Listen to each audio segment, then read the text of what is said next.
Hola, bienvenidos a un nuevo capítulo de Cívica Popular. Mi nombre es Carlos Muñoz Lecer, soy abogado, contador y profesor.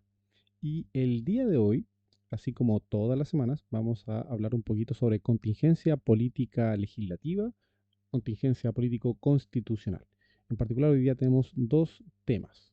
El primero de ellos serán tres proyectos de ley que se refieren a el cambio de uso de suelo afectado por incendios. La idea es prohibir este cambio de suelo para evitar que después de cada incendio, ¿cierto?, aparezcan construcciones. ¿Ya? Ese es el primer gran tema. Y el segundo tema que vamos a analizar hoy día tiene que ver con un libro que leí hace un tiempo, que es ese que está ahí, se llama Los 24, el primer no a Pinochet. Está escrito por Dani Monsalves y León Pagola, ¿ya? Eh, es contingente, la verdad es que sí, pasa que se trata sobre el proceso constitucional de 1980, o sea, la constitución vigente hoy en día, lo que nos permite analizar un poquito lo que pasaba en ese momento y compararlo con lo que está pasando hoy en día, el proceso constitucional 2023, ¿ya? Sí que esos van a ser los dos temas del día. Vamos a partir con el primero ya, que son el análisis de estos tres proyectos sobre uso de suelo, ¿ya?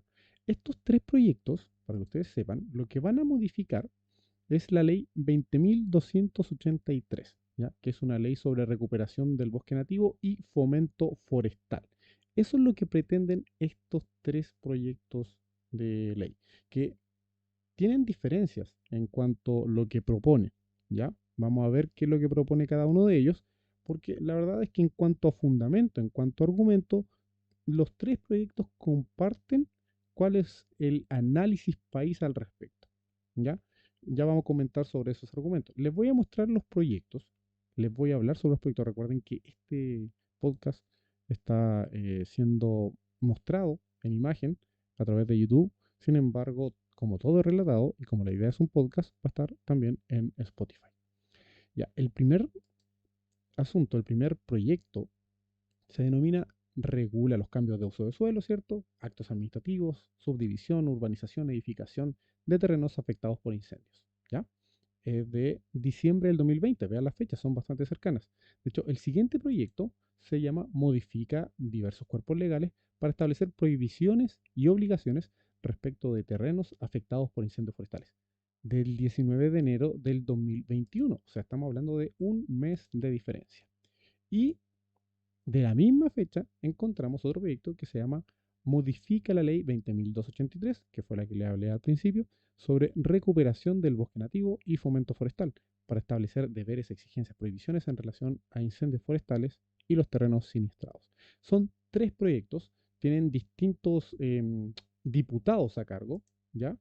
Eh, y por tanto va a cambiar cuál es la idea que persigue cada uno de ellos.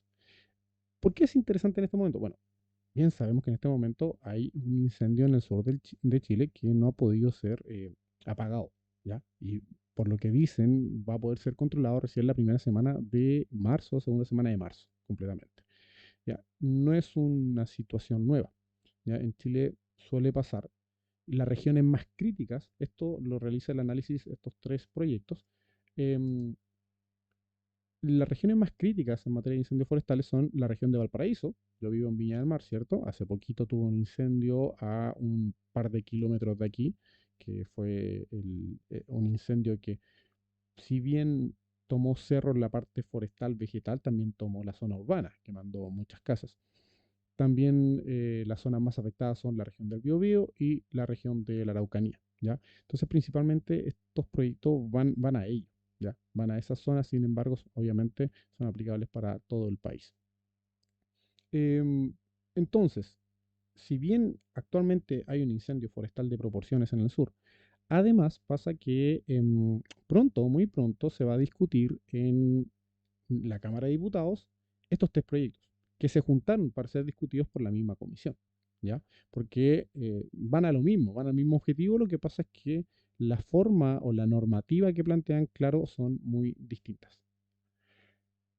Vamos al primero de ellos y aprovechamos de explicar cuáles son los argumentos para esta normativa, ¿ya?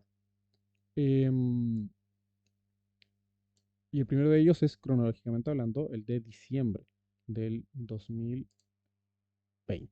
Bien, los argumentos principales son primero, y el que todos mencionan, los tres proyectos, el cambio climático. Bien sabemos que la deforestación, la sequía, ¿ya? Son manifestaciones del cambio climático. ¿Mm? Algún día tendré una persona especialista en materia medioambiental para conversar con nosotros. Por ahora nos quedamos con ese análisis. No vamos a cuestionar el cambio climático. Definitivamente no es la línea editorial de mi podcast el cuestionar conocimientos científicos afianzados, ¿cierto? Como podrían ser el caso de otros youtubers y otras personas que la verdad eh, no sé qué están pensando. ¿Ya? Cambio climático, deforestación, sequía, calentamiento global, situaciones que obviamente es como el cuento del huevo y la gallina. ¿El calentamiento global es porque estamos deforestando o el calentamiento global está provocando al mismo tiempo sequía y deforestación? O sea, algún día tendría una persona que me explique cuál es la relación, pero a mí me parece que claramente es una y otra. O sea, me parecen que fuesen ambas, ¿ya? Perdonen la ignorancia. Eh, Sin embargo, es uno de los argumentos que tienen estos proyectos que van a modificar la ley 20.283, ¿ya? Por otra parte, indica que el 98% de los incendios son realizados por acción humana. Los tres proyectos tienen distintos tipos de eh, estadística, ¿ya? Coincidentemente, todos muy cercanos en números, toman estudios bastante serios, ¿cierto? Citan esos estudios, ya no son percepción personal, son estadísticas. Y argumentan, bueno, el 98% de los incendios son por acción humana. El tema es que las condiciones existentes hoy en día, a nivel forestal, a nivel de ecosistema, como ya veníamos hablando, el tema del cambio climático, genera que estas grandes tormentas de fuego sean difíciles de detener, ¿ya? Entonces, la idea es que esta normativa desincentive la probable acción humana en la quema de bosques para hacer el cambio de uso de suelo. O al mismo tiempo, desincentivar si es que fue mera negligencia o si es que ese incendio no fue con la intención, pero desincentivar a que igualmente después se solicite un cambio de uso de suelo para hacer construcciones, ¿ya? O sea, una u otra, lo que se quiere evitar es el cambio de uso de suelo. Eso es lo que pretenden estos tres proyectos, ¿ya? Em, Argumentan además que existe una falta de normativa robusta que regule el cambio de suelo y expansión urbana. Pasa lo siguiente, que la Ley General de Urbanismo y Construcción ya indica que fuera de los límites urbanos, o sea, fuera de los límites de la ciudad, se prohíbe abrir calles, subdividir, levantar construcciones para hacer poblaciones. Por ejemplo, si a alguien se le ocurriese hacer una población en el campo. Pero tiene una excepción, dice, a excepción que se solicite un cambio de uso de suelo fuera de los límites urbanos establecidos. Y se puede pedir una autorización al Ministerio de Agricultura, ¿ya? Para hacer subdivisiones, construcciones que muchas veces no tienen fines agrícolas, ¿ya? Y esto es lo que facilita finalmente que en el campo que está destinado para actividades agrícolas, se termine prefiriendo parcelar, lotear y construir, generando nuevas poblaciones, nuevos centros urbanos que no están realizándose de forma organizada, sino que se están realizando por digamos, la demanda que existe en el mercado. Y muchas veces quizás no demanda, sino que simplemente está la oferta y las personas simplemente se acercan a la oferta. ¿Ya? Ahí algún economista dirá la relación que existe, porque piénsenlo bien, piénsenlo bien. ¿Qué es lo primero? Una vez más, ¿qué es lo primero? La gente compra casas en el campo porque está la oferta ahí disponible, o existe a priori la demanda de las personas por irse de la ciudad hacia el campo. ¿Ya? Es bastante interesante eso. Sin embargo, este fenómeno genera un problema, ¿ya? Que las zonas agrícolas se ven afectadas, ¿ya? Por la deforestación. Y además la producción agrícola a nivel nacional se ve obviamente disminuida. Ni hablar del problema en ecosistemas. Imagínense, hay un bosque nativo, hay una laguna, qué sé yo, y de repente aparece una población de personas a vivir ahí. Obviamente se altera el ecosistema en el lugar. Em, el tema es que tras los incendios, obviamente, queda un espacio y se aprovechan de este espacio que queda tras los incendios para instalar estas zonas nuevas de urbanización no organizadas. La regulación que existe hoy en día en la Ley General de Urbanismo y Construcción, que es la que acabo de señalar, está en el artículo 55, la verdad es que solo pide solicitar este permiso, ¿ya?, al Ministerio de Agricultura para generar este nuevo establecimiento cuasi urbano en el campo. Entonces, podemos decir que hay una normativa robusta que impida el cambio de suelo agrícola a una zona urbana, o la expansión urbana, o simplemente el lotear, poblar. No, no existe. ¿Ya? Entonces, muchas de estas normativas que vamos a ver, los tres proyectos, van a intentar hacer que esto sea mucho más difícil, muchísimo más difícil, el cambio de uso del suelo. Bien. Otro de los grandes argumentos, por supuesto, va a ser el proteger la naturaleza, el prevenir el crecimiento desorganizado de las ciudades tras la ocurrencia de los siniestros, sean estos deliberados o no. Aquí no estamos discutiendo si el incendio eh, tenía por finalidad generar este espacio para urbanizar o si en realidad después de un accidente, después de un siniestro propiamente tal, un incendio no intencional, se aprovechan algunas personas y buscan urbanizar de forma desorganizada. ¿Por qué decimos desorganizada? Bueno, porque creemos que las ciudades, la idea es que vayan creciendo de forma organizada. Por algo existen los planes reguladores. Ya, los planes reguladores van a decir la zona comercial, la zona industrial, ¿cierto?, la zona residencial. Pero cuando se abre un espacio de la nada, en la zona más bien agrícola, para urbanizar, estamos diciendo, bueno, esto está fuera de un plano regulador.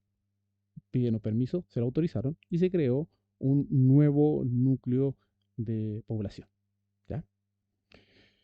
Em, entonces el proyecto lo que busca es desincentivar el uso de los incendios como una herramienta informal para generar cambios en el uso de los espacios que han sido siniestrados. ¿Ya? Por el contrario, lo que se pretende es dejar un espacio de tiempo necesario para que se produzca la regeneración de los ecosistemas afectados. Así dicen los proyectos. ¿Bien? Eh, esto no es especulación, ojo ahí. Esto no es una especulación así como, a mí me tinca que están usando esto para construir. Porque ha pasado que muchos consideran que es conspiranoico pensar que tras los incendios existe personas interesadas en construir. ¿Ya? ¿Por qué no es una conspiración? ¿Por qué no es una especulación? Bueno, porque han existido los casos. Los casos existen. De hecho, son mencionados en estos tres proyectos. ¿Ya? Em, han ocurrido en Quilpué, han ocurrido en Valparaíso, han ocurrido en San Antonio, que lugares que podríamos decir era vegetación, eran, podríamos decir, bosque, posterior a un incendio, son utilizados para construcciones urbanas, para lotear, para subdividir, para parcelar, ¿ya? Entonces, por tanto, no es conspiranoico pensar de que esta situación pasa, ¿ya? Entonces, lo que se pretende es que, bueno, mire, entre esta situación, sea deliberado o no, prohibámoslos. Ahora, veamos cómo cada uno de los proyectos buscan prohibir esto, ¿ya? Entonces, el primero de los proyectos, ¿ya?, propone el siguiente articulado. Recuerden que todos ellos pretenden modificar la ley 20.283 sobre recuperación del bosque nativo y fomento forestal. Esta normativa es del 2008, ¿ya? No es nueva. Por ejemplo, el primero de los proyectos dice, artículo único, en caso de incendio en que se quemen bosques, mieses, pastos, montes, cierros, plantíos o formaciones xerofíticas de aquellas definidas por la ley 20.283, quedan prohibidas las siguientes acciones por el plazo de 30 años, contados desde el cese del estrago, o sea, desde el cese del siniestro. Analicemos primero esto. Bueno, tuve que buscar qué era mieses, la verdad yo no sabía lo que era mieses, y se refiere a plantaciones de cereal. Me imagino trigo, cosas de ese tipo. ¿Ya? Bueno, em, Lo que está buscando aquí va a decir, mire, las siguientes acciones que voy a enumerar después de un incendio quedan prohibidas por 30 años. ¿Ya? Por ejemplo, dice realizar cambios de uso del suelo siniestrado por medio de modificaciones a instrumentos de planificación territorial. ¿Ya? O sea, está diciendo por 30 años un suelo que era bosque, pasto, monte, qué sé yo, no se va a poder cambiar de suelo. Se debe mantener su uso previo y adoptar las medidas necesarias para la progresiva recuperación de la biodiversidad de los ecosistemas afectados.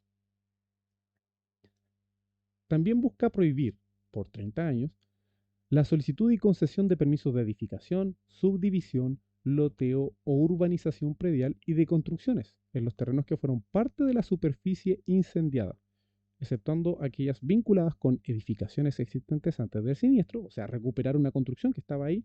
Imagínense, había un galpón gigante que era a propósito de la zona agrícola. Bueno, eso sí se puede reconstruir, ¿ya?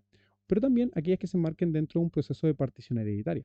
Bueno, un terreno gigante, se produce una herencia, hay que subdividirlo en tres. Sin embargo, a pesar de esa subdivisión, no podemos realizar cambios en el uso del suelo, ¿ya? Y además, está prohibido, también por 30 años, toda actividad incompatible con la recuperación de la cubierta vegetacional.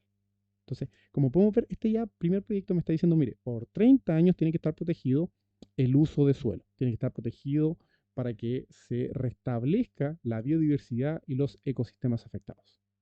Bien, entonces ahora también vamos a analizar el segundo proyecto. Similares argumentos, ¿ya? Cambia la exposición, quizás cambia la actualización de las estadísticas, ¿ya? Pero todo la verdad que tienen fundamentos bastante científicos, fundamentos bastante académicos para afirmar esta nueva prohibición que se quiere establecer.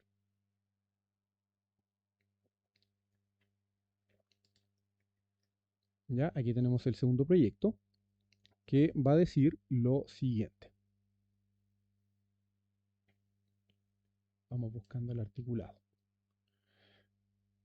Dice, modifíquese la ley 20.283 sobre recuperación del bosque nativo y fomento forestal, agregándose los siguientes artículos 22, 23, 24, 25, que desplazan a los anteriores, que pasan a ser 26, 27, 28, 29. Un dolor de cabeza para la gente que trabaja con normativa, que aparece nueva normativa y termina desplazando a la anterior. Recuerden que esto no siempre se hace, porque también se puede simplemente mencionarlos como 22 bis, 23 bis, 23 ter, y así no se tiene que ir desplazando tanto la numeración de los artículos. Sin embargo, aquí están optando por desplazarlo derechamente. Bueno, el artículo 22 que están proponiendo en este segundo proyecto dice lo siguiente. En caso de producirse un incendio forestal o cualquier otro daño de carácter permanente no contemplado en los artículos anteriores en terrenos calificados de aptitud preferentemente forestal, en bosques naturales o artificiales, de acuerdo a lo establecido en el decreto 4363, 4363, que consagra la ley de bosques, no podrá concederse permisos de edificación o construcción, ni solicitarse el cambio de uso de suelo durante el término de 40 años desde la fecha de producción del siniestro. O sea, el proyecto anterior buscaba prohibir por 30 años.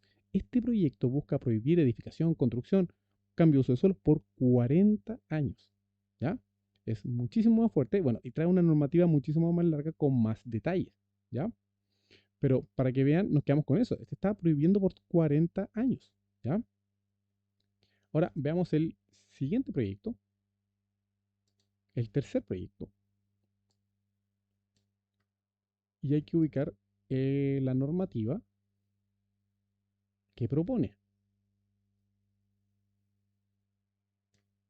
Dice, modifícase la ley 20.283 sobre recuperación del bosque nativo y fomento forestal de la siguiente manera. Quiere que se reemplace el artículo segundo, número 25, con una serie de nuevas definiciones, ¿ya? Quiere pasar a hablar de incendio forestal, de vegetación protegida, de terreno de aptitud forestal y otros términos. Pero además quiere agregar lo mismo que la normativa anterior de la siguiente forma.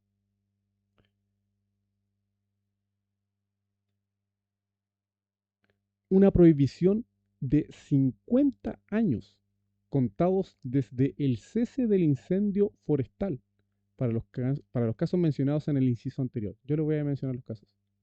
50 años. El primer proyecto del cual le hablé decía 30. El segundo, 40. Este dice 50. El artículo 46 que propone dice, en el caso de producirse un incendio forestal u otro desastre provocado por el ser humano o la naturaleza, se prohíbe en la zona siniestrada. 1. Realizar cualquier actividad agropecuaria distinta al uso o destino que tenía al momento de producirse el siniestro o desastre.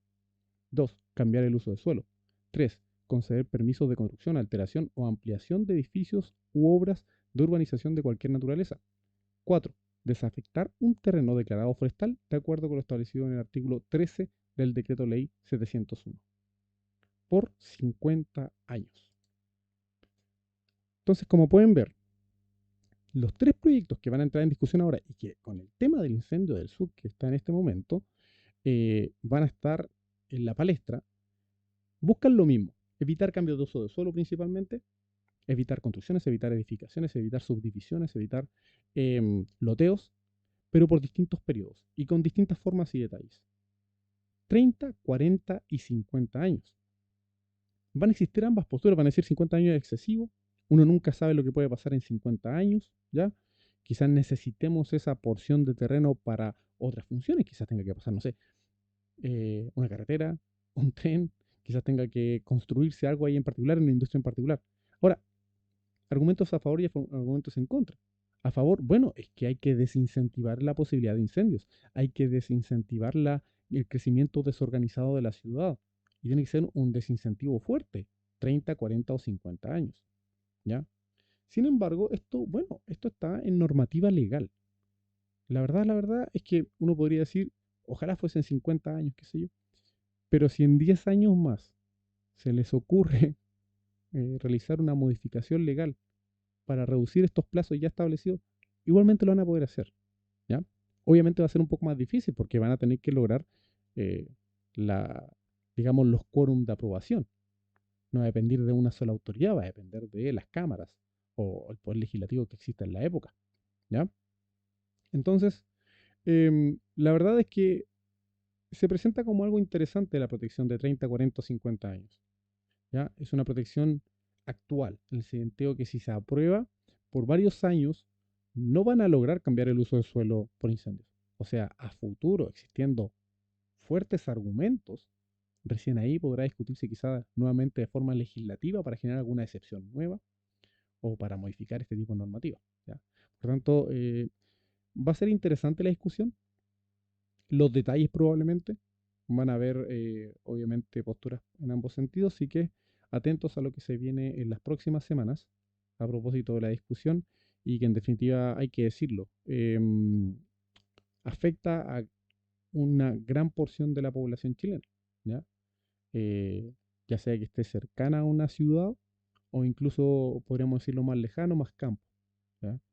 De alguna u otra forma todos nos vemos afectados por los incendios y este tipo de medidas lo que buscan es evitar, al menos, la mal utilización o el aprovechamiento que pueda existir de un incendio que sea deliberado o un incendio, entre comillas, producido por la naturaleza.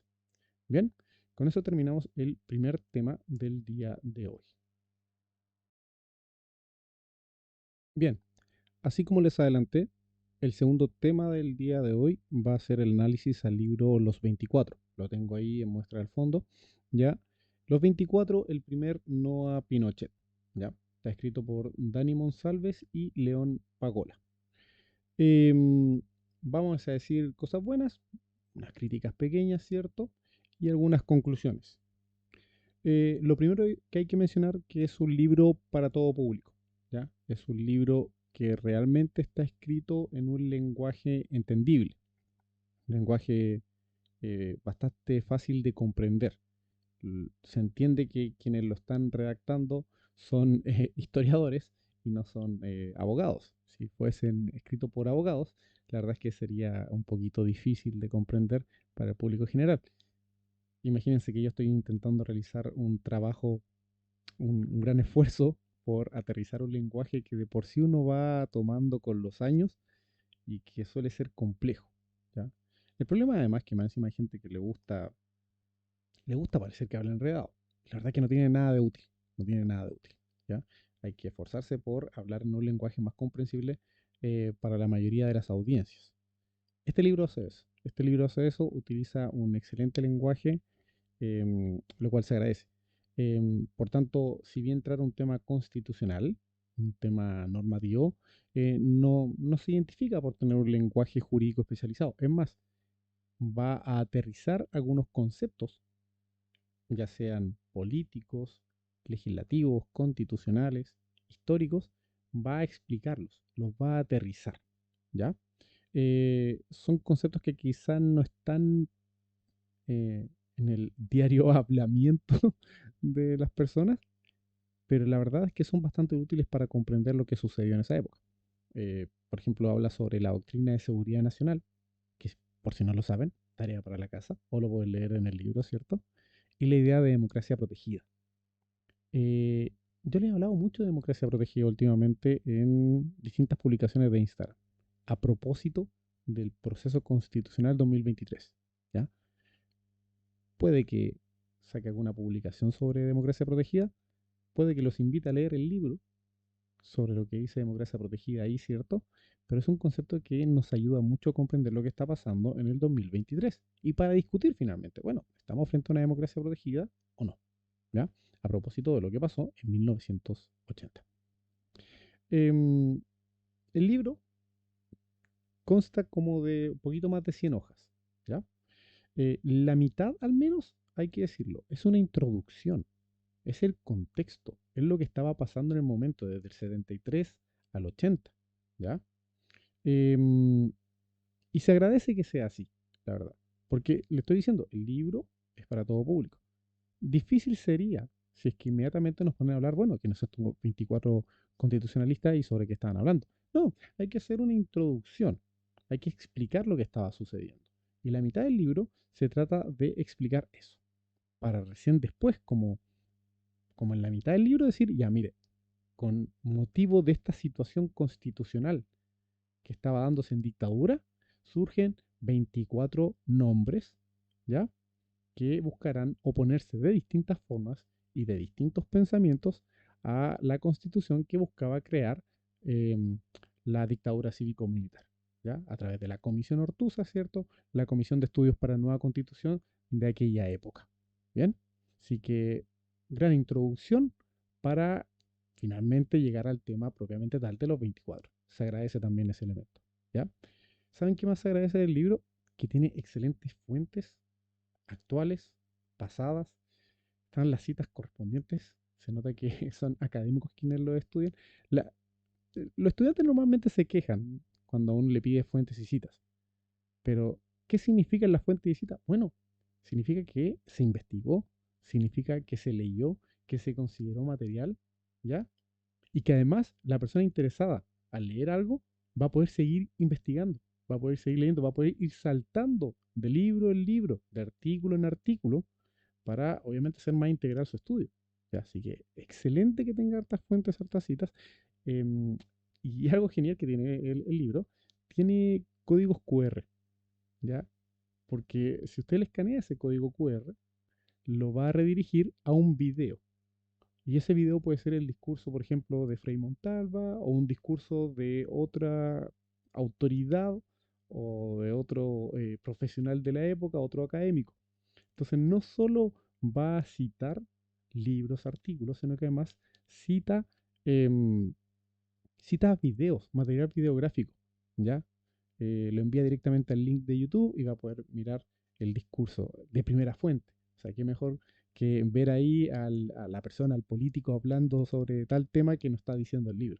Así que lo considero una herramienta genial que tenga ese código QR. No lo había visto yo en otros libros, quizás estoy un poco atrasado en esa materia, pero yo no lo había visto y creo que es excelente.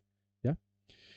Eso respecto a la parte más buena del libro que me gustó. Bien, algunas pequeñas críticas que no le quitan de todas formas mérito al libro. A ratito lo encontré un poquito redundante. Quizás para mí, como veo mucho estos temas, cuando me lo repiten de distintas formas, yo digo, esto está siendo redundante, repetitivo, pero porque yo veo estos temas. Quizás otra persona eh, que se dedica a otra cosa, le queda más claro cuando se explican las cosas de distintas palabras, un mismo fenómeno, un mismo concepto, pero con distintas palabras.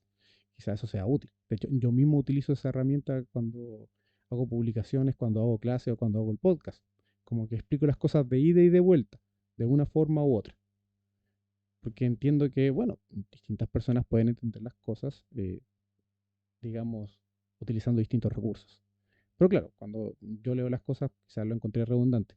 Quizás no me pasaría con otra materia, quizás no me pasaría con otro contenido, de otros conocimientos de los cuales no me manejo tanto. ¿Ya? Así que esa es la primera crítica, redundante. Y la segunda crítica tiene que ver con que asume como ciertas em, cosas o ciertos asuntos como si fuesen completamente ciertos. ¿Ya? Y me refiero a temas no históricos, sino que a temas jurídicos. Por ejemplo, el libro acepta de por sí de que la Constitución de 1980 es una constitución con el principio de subsidiariedad arraigado en ella. Y creo que le he dicho muchísimas veces a ustedes que yo soy de los que piensan que el principio de subsidiariedad no está en la Constitución porque no está, ¿ya? En cuanto a los textos, voy a dejar nuevamente el link, siempre dejo el link donde hablo del principio de subsidiariedad, em, en las fuentes de este video, obviamente, o para la gente que está en Spotify, las fuentes quedan normalmente en los comentarios de YouTube, ¿ya? Entonces, claro, el libro acepta la existencia de subsidiariedad, pero yo digo, no, la subsidiariedad no está en la Constitución y tampoco se da en los hechos, ¿ya? Tampoco se da en la realidad de los hechos. Para más detalle, voy a dejar en la fuente de este podcast donde hablo más del tema, ¿ya? Por tanto, por ejemplo, eso es una crítica. Yo no aceptaría de por sí que existe la subsidiariedad. Sin embargo, el libro lo hace, ¿ya? Tendrán sus argumentos, por supuesto, ¿ya? Entonces ahí tenemos dos críticas solamente, a pesar de que el libro es muy bueno. De hecho, concluyamos. ¿Qué nos trae de bueno esta obra? Dice, y digo dice porque escribí una pauta, obviamente. Podemos conocer otro punto de vista poco mencionado, como fue la disputa entre los académicos de la época, ¿ya? Y es una disputa entre académicos constitucionalistas que es mucho menos vistosa que la lucha que ocurrió en aquella época, que era la lucha política, la lucha sindical, la lucha popular, que claramente la que podemos ver siempre en los reportajes, con la que podemos conversar con las personas mayores que vivieron en carne propia el asunto, ¿cierto? Eh, claro, esa lucha es como eh, es más apreciable. Sin embargo, podríamos decir que la trastienda se está, bueno, discutiendo la parte académica, la parte constitucional, y este libro lo que hace es darnos a conocer ese aspecto, ¿ya? Bastante interesante. Como otra conclusión, también nos permite comparar el proceso actual, Constitución 2023, incluso el procedimiento fallido del 2022, con, bueno, el proceso anterior, lo que pasó en 1980, con la Comisión de Estudios para una Nueva Constitución, llamada Comisión Ortúzar, ¿cierto?, enfrentada a otros académicos que se oponían a esta Constitución de 1980. ¿Ya? Así que nos permite hacer una comparación, lo que es bastante útil para el concepto de democracia protegida, ¿cierto? De hecho, agrega el prólogo del libro, agrega un concepto que me llamó mucho la atención, lo había dejado anotado por ahí, que hablaba de semisoberanía, ¿ya? Así que interesante al menos. Interesante al menos. Y finalmente, nos recuerda que hay nombres que se repiten. En ese proceso de 1980 hay nombres que se repiten desde esa época hasta nuestra época. ¿Ya? Nombres y apellidos que se repiten tanto en el bando cívico-militar como en el bando cívico-académico. Como para tener cuidado. Como para tener cuidado qué es lo que opinaban aquellas personas en esa época y para ver qué nos están diciendo ahora esas mismas personas. Así que sirve sobre todo para comparar lo que está pasando el día de hoy. En conclusión, creo que es un libro que, miren, es un libro módico en precio. No me acuerdo cuánto me costó, pero yo creo que va entre los 10 y los 15.000 pesos. Los libros son caros en Chile, así que un libro que esté entre 10 y 15.000 pesos, entre comillas, es barato. No sé si tienen versión digital. Normalmente las versiones digitales son más baratas. Como es un libro breve, de ciento y tantas páginas, ojalá tenga versión digital. Porque no es algo que ustedes se van a quemar los ojos leyendo en el computador. Eh, 100 hojas se pueden leer. Yo que pasé toda la carrera leyendo PDF, los lentes los uso porque a veces me acuerdo que se me van a quemar los ojos, pero no tengo problema a la vista al menos. Pero no, sería bueno que estuviesen digital, ojalá estuviesen digital, ya son solo 100 hojas. Hace una muy buena introducción, una muy buena contextualización de la época y explica en un lenguaje cercano lo que estaba pasando. Así que, excelente. Me gustó el libro, hay que decirlo, sí. Quizás yo no era el público objetivo, hay que decirlo. Quizás no era el público objetivo, pero no puedo decir que no haya disfrutado el libro y tampoco puedo decir que no lo recomiende. ¿Ya? De hecho, probablemente ese libro va a terminar prestándoselo a más personas. Bien, así que mis felicitaciones a Dani Monsalves y a León Pagola por la obra que han hecho. Está muy interesante. Bien, eso pues. Y con eso finalizamos el capítulo de hoy día de Cívica Popular. Siempre hay temas pendientes, siempre hay nuevos tópicos que tratar.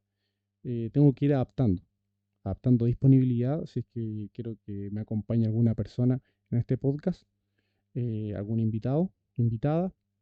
Tengo que ver la disponibilidad sobre los temas que van saliendo, ¿ya? Sobre qué es lo que está más actual, es lo que genera más interés, porque en definitiva la idea es que este proyecto educativo sea algo llamativo, ¿ya? Ya iba el hecho de que se hable de lo que se está tratando en este mismo momento a nivel político, legislativo, político, normativo, constitucional. Bien, ya pues, que estén muy bien, nos vemos en otra oportunidad. Chao, chao.